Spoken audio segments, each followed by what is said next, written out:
Welcome to Writing the Wrong Way, the podcast for writers who strive to be bold and readers who crave something new. I'm your host, Jonathan Ball. I want to thank you for being here, and I want us to stay in touch. So subscribe to this podcast, then go to writingthewrongway.com and enter your best email to receive the Martian Embassy Missive, my bi-weekly newsletter where I let you know what's happening on Mars, where we're always making big plans. Join the Martians so you don't get left out of the invasion at writingthewrongway.com. And as a special bonus, I'll send you a free book.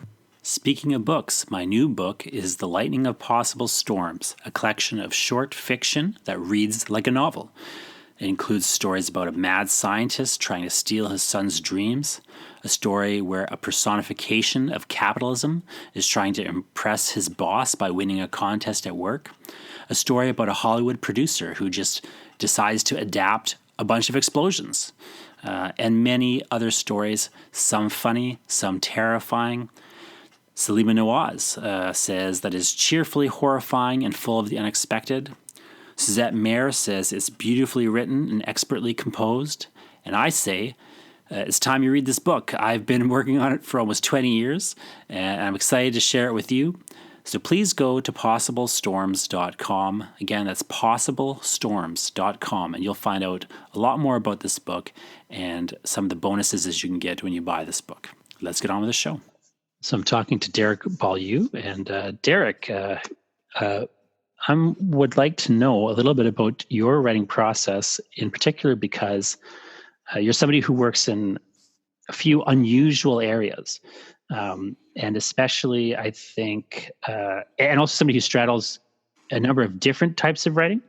So you've done a lot of conceptual writing, you've done a lot of visual poetry, and you've done other stuff as well. So I was hoping you could maybe just start a little bit by talking a bit about what kind of makes you interested in writing in a kind of broad sense, and like how you come at writing as a person who has, at this point, a body of work, and is very much has moved within that body of work from sort of to different directions. Like you've had, from my point of view, having known you a while and seen your work for quite a while. I've seen like phases of your, body of work. It seems very, maybe in some ways organic, but in other ways, you're very much directing yourself in particular places. And so I'm curious to know a little bit about how you think of yourself as a writer and what it is that you, like when you start to make these sort of shifts, how you're and why you're doing that. It was very broad, but if you could just start in a broad space. That's a great way of starting. In like, once again, in broad gestures, I would say that to me the role of a writer, or the driving thing behind writing, is to discover what I thought I couldn't do, and is to push my own personal boundaries of what I thought writing was. So when I've taught creative writing, I tell my students to imagine a map in their heads of everything they think writing can be, from, whether it be nonfiction or fiction or poetry or screenwriting or comics, everything that could fit in. I can actually do it with this box. Everything that would fit in here. That's your map of what writing is. That's the whole world. Now to me, it's your job as a writer to walk up to the edge of that map and add an inch. Add a little bit more. Find out, okay, this is everything I think writing can be. Now explore all that. And that's your reading, that's your research, that's your becoming a writer. Your being a writer is expanding that map a little bit more off the top of the screen here, so that you're actually challenging yourself. And so how do I apply that? I've joked that if I start a project, and I've cribbed this from friends, but if I start a project and I can say, if I ask myself the question, is this writing? Not is this good or is this bad, but is this writing? And I can't answer that question. I can't say, yes, it's writing, or no, it's not writing. If it sits in that kind of, I don't really know, then that's where I want to be. That's where I like spending my time, because it means and this is the ideal project. The ideal project to me is pushing my writing, pushing myself to discover things I didn't think I could do, and to try to expand what I thought writing was at all. So can you give a couple examples of the kinds of things you've done then in your career, like some of the stranger projects maybe you've pursued? Just a few examples. Now, people can see some of these at your website, but just, talk a little bit about some of your bigger projects you've done. Well, I mean, even mentioning the website, and thank you for that, even the fact, and I'll take a side path for a second, that same idea of, is this blank question mark? My website often embodies the idea is this publishing? And is it responsible publishing? Is it responsible publishing that when your publisher has taken all the time and put out your book and spent all that money, is it responsible for you as an author to take the PDF and post it on your website for free? Is it responsible for you to take your entire body of work and have it available for people to take and do anything they want with? For free? I don't know, which is why I've done it, which is why we can actually have this conversation that almost everything I've ever written is available as free downloadable PDFs on my website, so you can just help yourself. Now, can you just say your website name right here, just so people have it in the same spot? It's www.derekbeaulieu.wordpress.com. Sure. And if you look across the top, one of the little links is PDFs, and you just click on there, and it lists everything. Yeah, all Derek's books there. Yep, help yourself. And the idea is that I think that writing circulates best. I think that it serves its purpose best when it's in dialogue with other writers and with other readers. That it's not a monologue. This isn't me just, turning on the hose and just spraying it into the world. This is me wanting to talk to other writers. This is me putting something out and saying, I don't know what to do with this. Or what do you think of this? Or help me grow. Or maybe help you grow. So I put all this material out there hoping for remixes, responses, reviews, conversations, opportunities, and it never fails. It always brings strange things back. So, and it always pushes my writing forward to challenge me to do strange things with it. So some of the stranger projects, some of the more unusual projects have been in responses to other people's writing. Like I said, I think writing is in dialogue. So as an example, Andy Warhol in 1968 put out a novel called A Novel. Now, being that it was Warhol, I did say he put out a novel. He didn't write it, he asked a couple of the people that kept hanging around his factory to carry around tape recorders with them everywhere they went for a series of weekends and record everything they said, all the conversations that they had on a series of tapes. Then he took those tapes and hired a bunch of stenography students, a bunch of writing students from the local high school to transcribe them. Just listen in and write down everything you hear. One of those students ended up being Mo Tucker, who was the drummer for the Velvet Underground. She was 16 when she did this. And so just type out everything that you hear. And then he got these transcripts, and, it was 400 pages. Took those transcripts, brought them right to the publisher and said, there, that's the book. There's no plot, there's no character, there's no anything other than transcribed conversations. There's no setting, no description, nothing. And each one of the various stenography students transcribed it in different ways. So all it is a record of conversations of 1968 in New York City. What were artists talking about? It's about them in taxis going to parties. It's about who they're sleeping with, or what drugs they're taking, or what parties they're going to, or what gossip they've heard. So I took this book, and it's a fascinatingly strange and hard book to read. And as a lark, I started with the first page and scanned it in my computer and was playing around with it and just opened it up in Paint and used a little eraser button and erased all the words except the punctuation marks and the sound effect words. Honk, honk, beep, toot, and did the first page. I thought, oh, that's interesting. So then I tried doing another one and set myself a goal. And once again, I was using this as a as a teaching tool. So I had taught a class at Alberta College of Art based entirely on writing by or about Warhol, where I asked my students to write. They had to write a page a day, every day in their journals.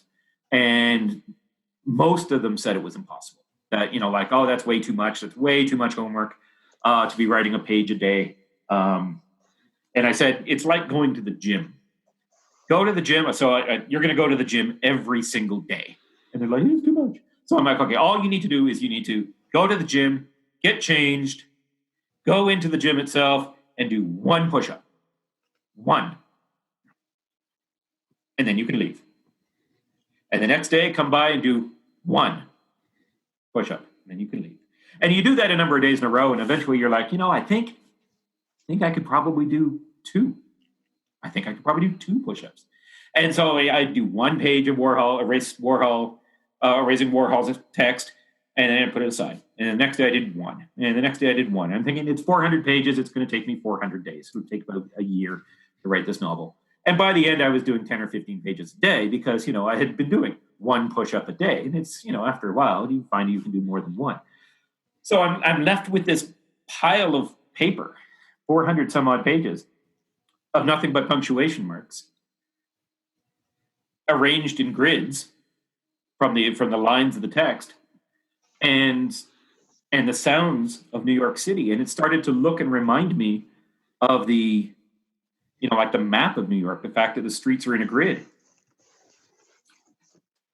Just looking for the actual copy here, Derek. I'm going to show. Yeah, it actually started to feel like it sounded. These are the sounds of New York, not the sounds of conversation, but the sounds of the streets themselves.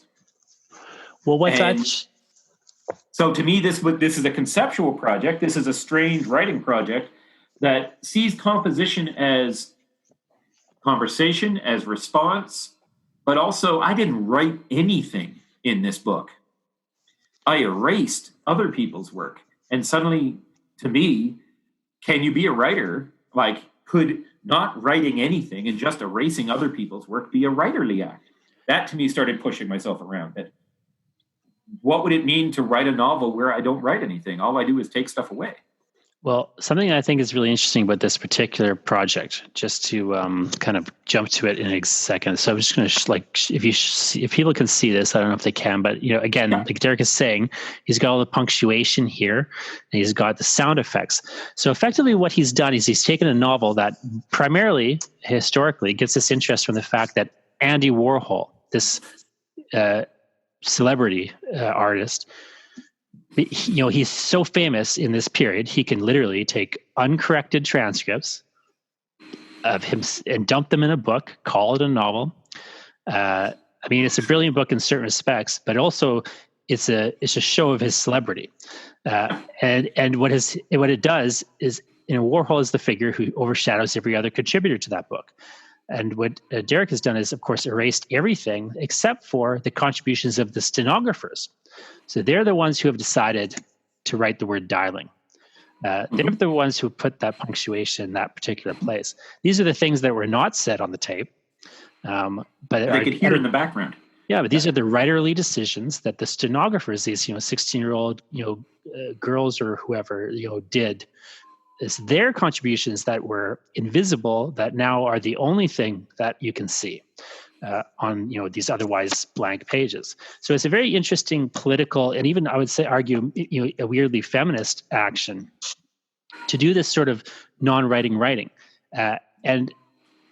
So there's a whole idea or set of ideas that is kind of underlying this particular activity of writing, which kind of puts it then into the camp of a particular genre of writing, which we call broadly conceptual writing. So you can talk a little bit about some of the what conceptual writing is, and some of the you don't always do conceptual writing, but you've done some of this conceptual.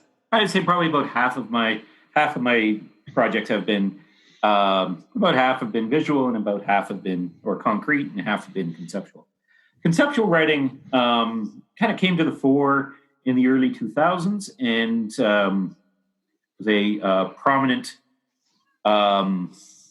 form of writing in North America for about 20 years, and continues to be part of the discourse. And ultimately, what conceptual writing is a toolbox. It's a set of tools about looking at writing that absolutely are part of a literary canon. These are tools that many, many, many writers have used over hundreds of years. None of it is particularly new. What conceptual writing did that made it new was isolate these tools and say, use these tools primarily, not as a complementary act to the act of creation, but to foreground these tools over other ones. And they tended to be what sometimes was called uncreative tools. So it would be uncreative writing. So the idea would be to copy, to erase, to plagiarize, to hire other people to do your writing for you, to write a machine, write a computer program to harvest information off the internet, or to write it for to create a program that would write your novel while you have dinner. Basically look at all these other ways of writing that both seem. My cat is having a tantrum. I was going to say that. Right? The tools seem non-writerly. They seem like an affront to writing because there are all these things that seem to undermine the honesty, the heartfeltness, the emotion of writing, the emotion of being a writer, that personality. And yet they're all tools that have been used by writers, as I said, for hundreds of years. So whether that be writing under constraint, using only one vowel, or only sentences a certain number of words, or that kind of perspective, you're seeing that in Roman poetry back, poetry to the pre-Roman time. The idea of plagiarizing or lifting lines directly out of other people's writing. I mean, this is something Eliot was doing. None of these tools are new. But to isolate them and say, use just these tools, make this your toolbox, was a very interesting move, because what it did is it felt, despite the familiarity of the tools, you open it up and it's like, I know screwdrivers and hammers and wrenches. I got all this stuff. A lot of writers felt it was an affront. A lot of writers felt it was marginalizing the act of writing itself, when all it was doing was taking historical tools and saying, just use these ones and see what happens. And so what you got then was a series of novels that were transcriptions of conversations which is what Warhol did in 1968. So this was not particularly new. Erasures, computer-written novels, constraint-based novels, and poetry. Poetry being written in unusual perspectives, maybe only in the second person, you, or only in the first person, or in dialogue but no setting. Like all sorts of ways of kind of limit. But once again, get us to the edge of that map, that square, and say, if we can actually say everything in the square we understand is writing, but something written by a computer with no people involved, well, that can't possibly be poetry, because there's no heart, there's no person. Well, in that case, that's right on the edge of that map, because you're saying this does not qualify anymore. So what is it that we need to do as writers to make that qualify? And that to me was that was the driving force in conceptual writing. Now, what I think is interesting about that metaphor, pushing at the edges of this map and into this unexplored territory and kind of broadening the map in that way, is it very much lends itself to this. It doesn't necessarily deny the value of these known territories, but it just sort of is placing the artist at a position, a kind of position of trying to expand and develop into these kind of unusual places. I find what's really I really personally enjoy crossing different types of writing and trying to find sort of mutated hybrid kind of forms, which I think is a different approach, but has the same spirit, like of trying to kind of move into a new direction. Although maybe it's less pushing out the edges of a map and more, trying to build, towers and dig ditches, down into the ground. But before we kind of get into the other sort of big chunk of what you do, which is these visual or concrete poems, I want to just note that like you've been talking about books and large projects, but you do have like ways in which you can work on a smaller scale. So Sure. Yeah. You have in the Why Poetry Sucks anthology, you have, for example, which was edited by a very handsome Winnipeg-based author. Yes, yeah. Yes. But one of the pieces you have in here is called "Nothing Odd Can Last," and so, and what can you talk a bit about that particular piece and where that comes from? Because I think it's a good example of what you're talking about, of kind of picking up on things that writers have already been doing for a long, long time, and just sort of like attaching oneself to a tradition at the same time that you're kind of moving, maybe trying to move past. Yeah, well, I mean, I think that one of the to me, one of the responsibilities of a writer is to be a reader. You got to read deep. You got to read long. Like all this. You're constantly working. I'm constantly working in the loam and the fertilizer of other people's writing. This is what fuels us. You want to be a writer? You got to read. You got to read and read and read and read. So, in the 18th century, Lawrence Sterne wrote a very prominent, very wacky and strange novel called "The Life and Opinions of Tristram Shandy, Gentleman." And it seems like now, if you look at it, it seems like a postmodern novel. It's supposed to be the entire life and all of the opinions of this fictional character, Tristram Shandy. But I mean, it takes hundreds of pages for Tristram Shandy to be born. Like yeah. We don't even start with his life. We start with his conception and all this reflection of being in the womb. Like, we don't even get to his life. And there are sections where it's like, where the author, the narrator says, if this was a really good book, it would have beautiful marbled front pages. And it's like, and this book doesn't have it. But why don't we put a beautiful marbled page right here in the middle? And it's like, because those are cool and those are classy and it should have a marbled page. And so there's our marbled page right in the middle. And so it kind of takes apart all these things that makes a novel, particularly at that time, turns it all on its head, mixes it all up and gives it back to us. And these were stunningly popular books at the time, so much so that other authors bootlegged them. So there were 9 volumes. Yeah. The Life and Opinions of Tristram Shandy, Gentleman, now is usually issued in one book. But originally it came out 9 volumes. But there is a volume 10 and 11 and 12 written by other authors who just thought, this is really popular. I want to get in on this. So they'd write their own, just like you see like Harry Potter books being written in China now.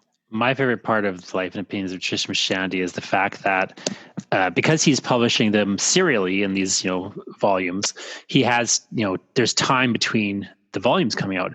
And so at one later point in the book, he actually starts to address critics of the earlier volumes inside of the book. At one point he says, critics have complained that, I have too many digressions in this novel. But I tell you, a novel is nothing but digressions. That's what the digressions are, the great soul of the novel.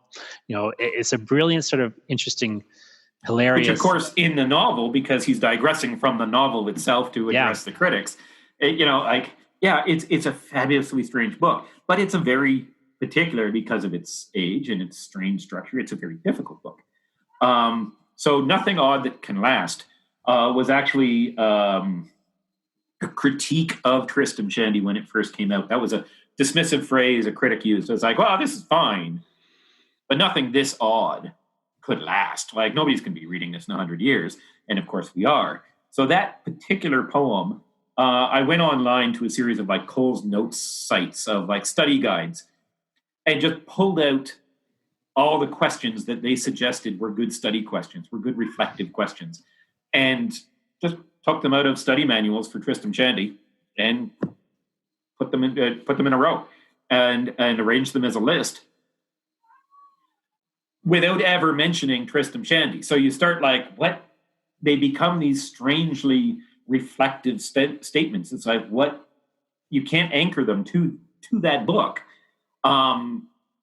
So they end up getting reflected back on the poem, but also on the author itself or the reader. And it becomes this strange kind of like, and I like the fact that they can start mirroring, like hold this up against other books and see how it lasts, right?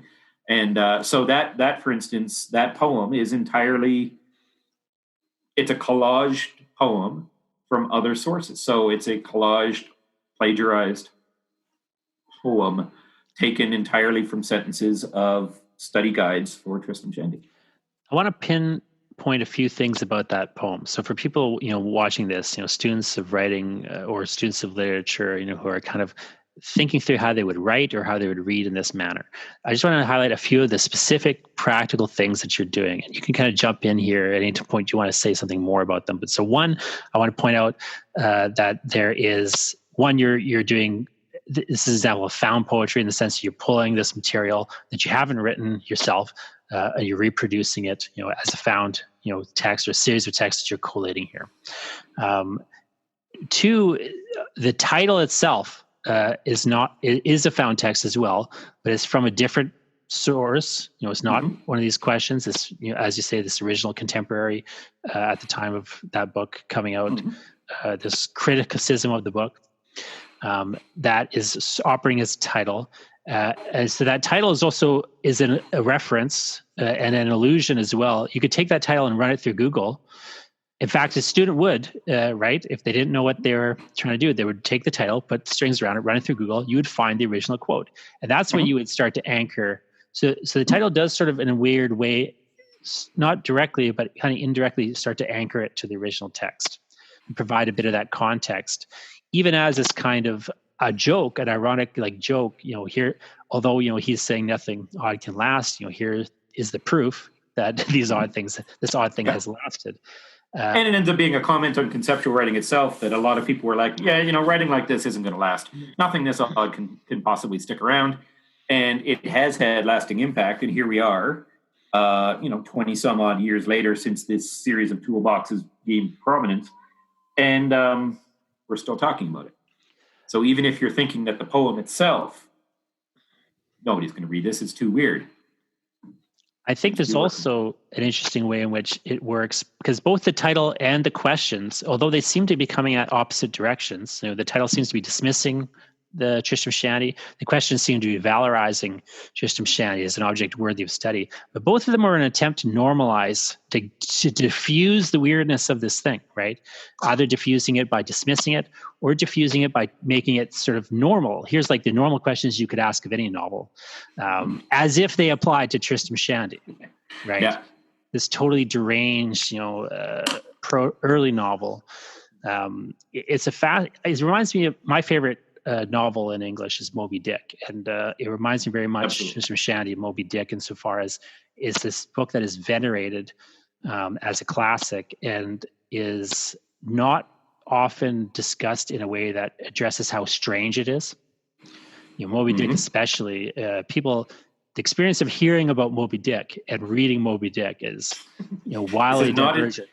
We think it's an adventure novel. It's going to be like, Treasure Island of this great hunt for a whale. And then you read it and you're like, what the hell is this? And it's full of digressions and it's full of strange descriptions. And it's like, this seems to have nothing to do. It's like you got bored of writing it halfway through and then spent some time doing something else and then came back to it. And it's like, oh yeah, right, whales. And, gets back into it's a beautiful, beautiful book. I sometimes teach Moby Dick in creative writing classes because any example of any type of writing you want is found in Moby Dick. Yes. From absolutely. Just simple lists of strange things to just metaphorical descriptions of a whale's penis, to here's an essay on why whales are fish.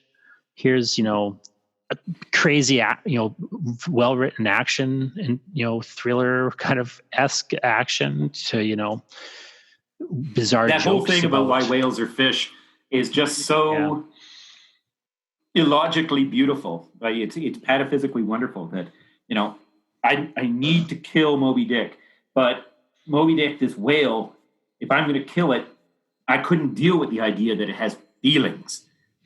So if it had feelings, if it's a mammal, that means it nurses its young. That means it actually has feelings. It thinks nice things about babies. And it can't be a mammal because it would mean it thinks nice things. So therefore it has to be a fish.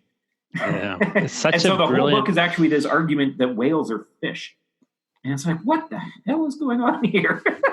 It's a strange, but I find that, but like Tristram Shandy, it's a book whose strangeness gets diffused when people start to talk about it. People talk about Moby Dick, they say, "Call me Ishmael" is the opening lines of the book. There's like 20 pages before that, of quotes from other places about whales.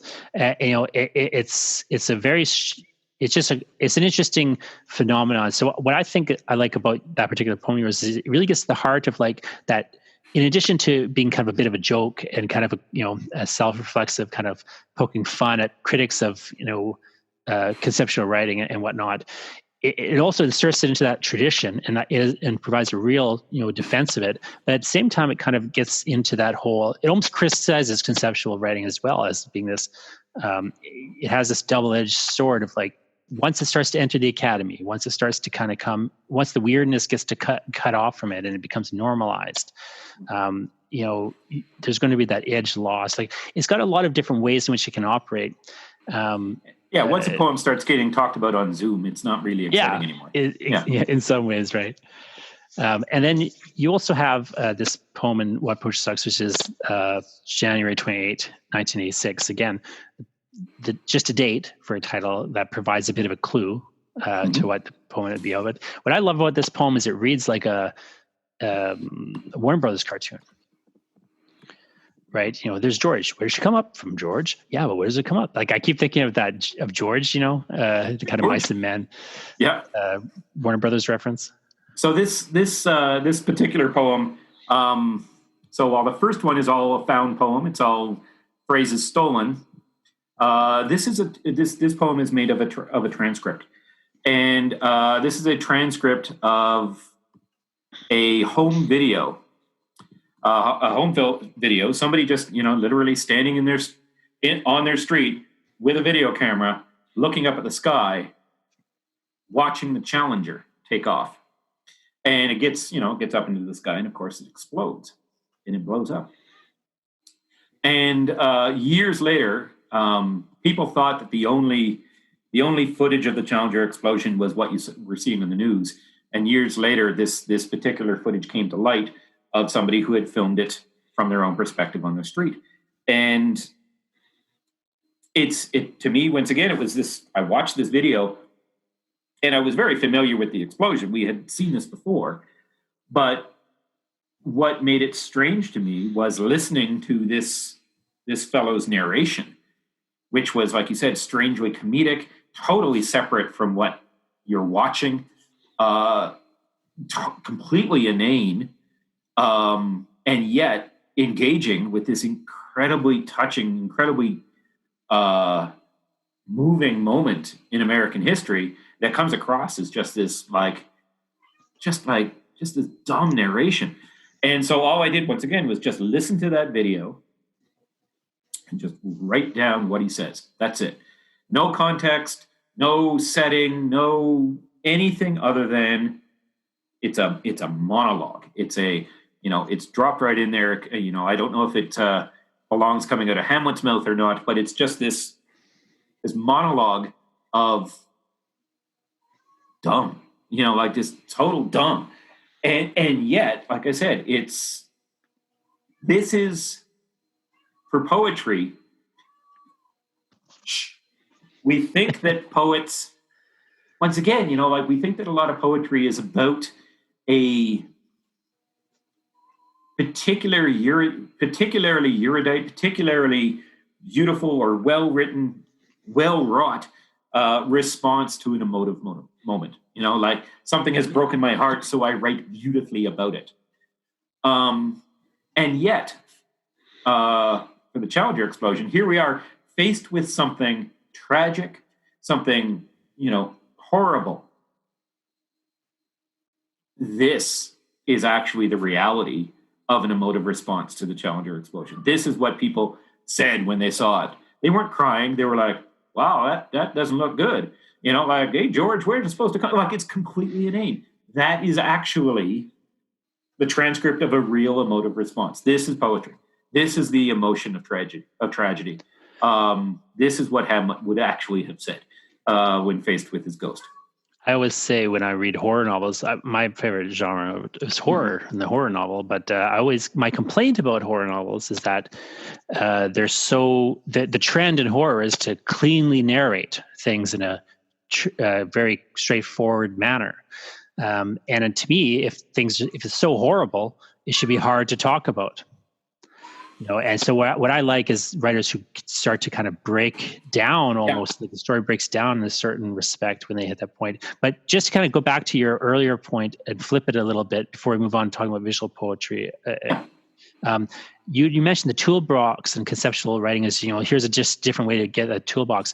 What strikes me about the Challenger poem is that there's actually another Challenger poem by another conceptual writer. Kenneth Goldsmith wrote a conceptual piece that deals the same tragedy, where he takes these transcripts from news reports covering the event. And that's from his book, 11 American Deaths and Disasters.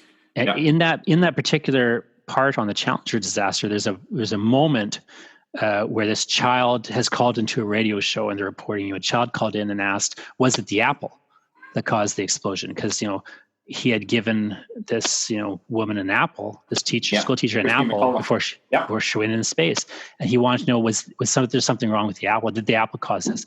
And it's such a heartbreaking moment. Like, it's exactly the kind of detail you would put into a novel. And it's been found. But Goldsmith has no skill as a novelist. He's literally transcribing some news report. Again, these people aren't novelists. It's just this weird, it's a different way to get the exact same thing that a novelist would get at that moment in a different direction. But they would, so here's another tool getting to that same place in another direction. Why it works in Goldsmith is what he reveals in that operation is that we have this way, we're just trying to fit this senseless thing into a story. We just want it to be a story. And what you see all the time in that Goldsmith book is we see the process of this chaos becoming an ordered narrative.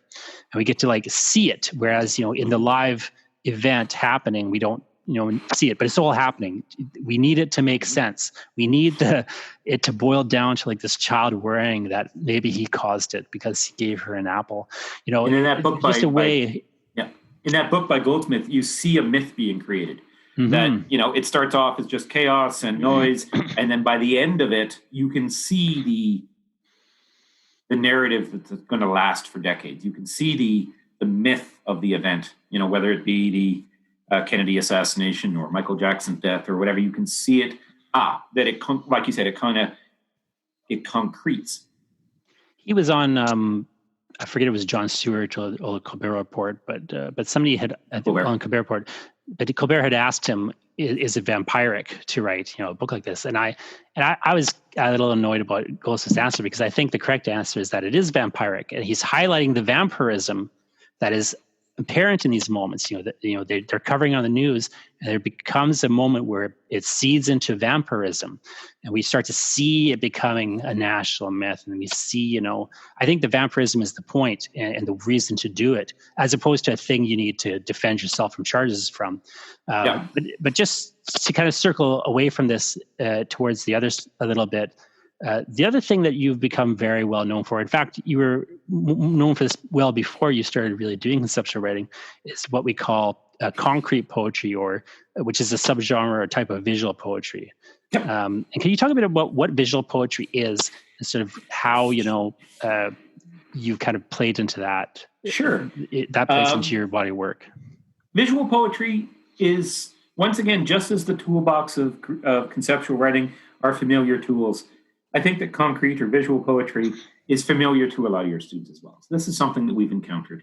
It's something that many of us had been taught in, grade school, to create a poem that's shaped like a thing, use the word APPLE to create an apple, maybe with WORM kind of sticking out of it.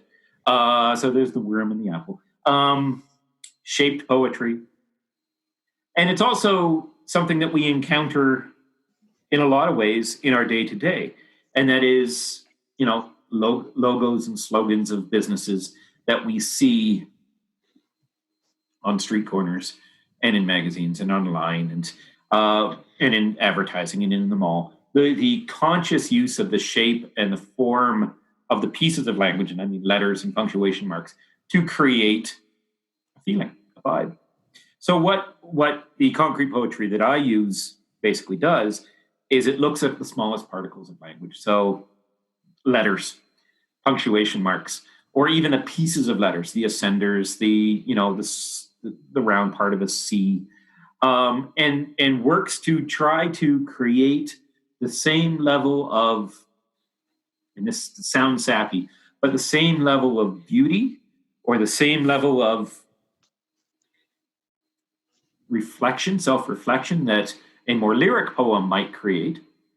But do that, you're still using the particles of language, you're still being hyper aware of how language comes together, but do that just using letters. And by that, I mean no actual communication occurs. There's no semantics. There's no meaning. It's just by combining the shapes of these letters together at a certain point in this shape, can I create something beautiful? Can I create something that is harmonious or balanced or subtle using the smallest particles of language? And I think that you see this all the time, from the Nike swoosh to the McDonald's M to whatever it might be.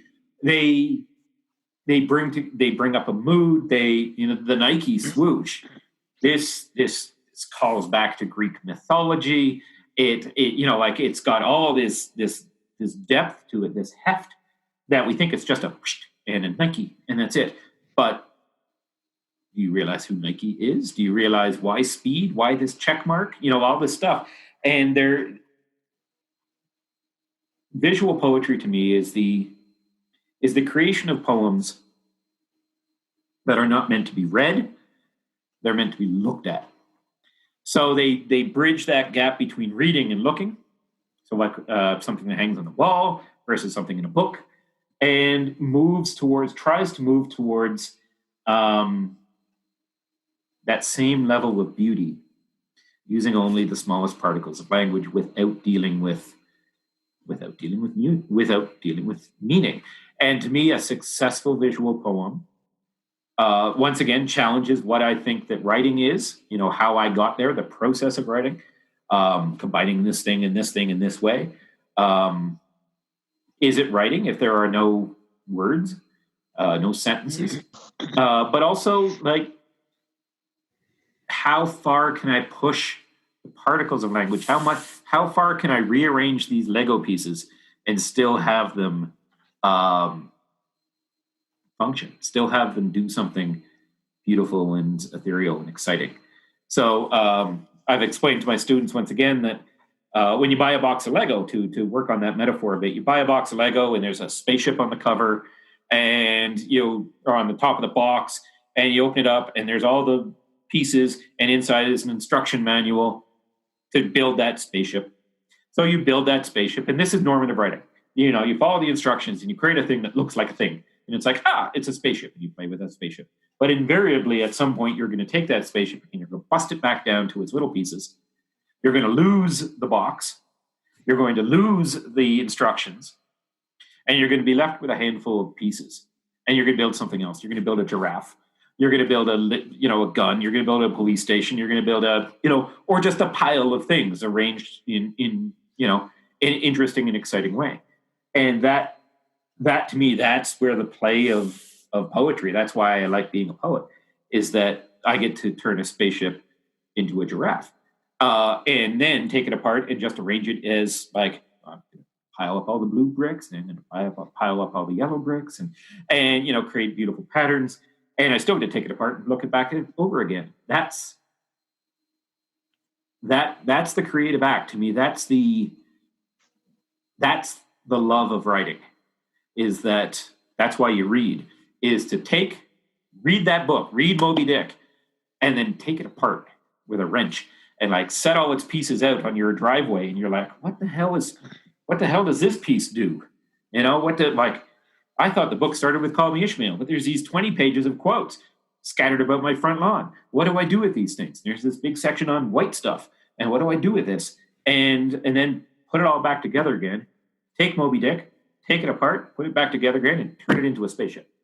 And that to me that's the love of visual poetry, is that I get to take the alphabet, bust it down into its little pieces, and put it together again in a different order, ignoring the instruction manual entirely, that like these letters go together in this way to create these sounds. These letters go this way because they fit nicely together physically. The K goes really nice with an L just underneath like that. You can spin it around and say, hey, look at that. That to me that's the fun and the play and the beauty of visual poetry, is that I get to fall in love with language and treat it like Lego or Play-Doh. Well, thanks. I think it's a great place to maybe end it with just the possibility of poetry and all these different ways of writing that I think, aren't, as you say, the normative ways that we maybe just think of doing writing out of the box, but are, perfectly legitimate ways to work, and that really help widen that toolbox. Stephen King has a great metaphor of, you want this toolbox.